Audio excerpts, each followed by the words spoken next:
घनसांगवी तालुक्यामध्ये अनेक फळबागाचे पाण्याअभावी वाळून आणि जळून गेल्यामुळे घनसांगवी तालुक्यातील फळबागायतदार शेतकरी आक्रमक झाला असून फळबागायतदारांची नुकसान भरपाई मिळावी म्हणून शेतकरी करणार जिल्हाधिकारी कार्यालयावर आंदोलन।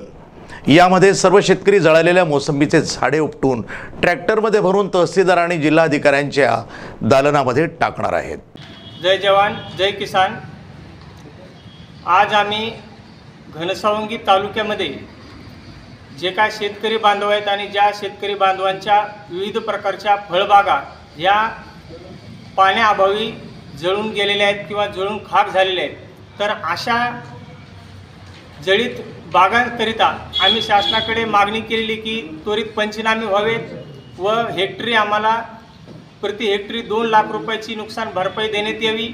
याच्याकरिता आज आम्ही घनसावंगी येथे संपूर्ण तालुक्याच्या प्रत्येक शेतकऱ्यांना आवाहन केले की या ठिकाणी मीटिंगला यावे व या मीटिंगमध्ये जो काय आजच्या मीटिंगचे जे काय निष्कर्ष राहणार आहेत तर तो अशा प्रकारचा राहील की शासनाने कुठल्याही प्रकारची आम्हाला आतापर्यंत सहकार्य केलेलं नाही। त्यामुळे आम्ही असं ठरवलेलं आहे की येत्या 2 दिवसामध्ये जर शासनाने पंचनामे न केल्यास 29 तारखेला अंबड तालुका असेल, घनसावंगी तालुका असेल, बदनापूर तालुका असेल, या तिन्ही तालुक्यामधून हजारो शेतकरी जालना कलेक्टर ऑफिसवरती तब्बल 50 ट्रॅक्टर जळीत मोसंबी असेल किंवा अन्य फळबागाचं जे जाळण असेल हे घेऊन आम्ही आंदोलन करणार आहोत।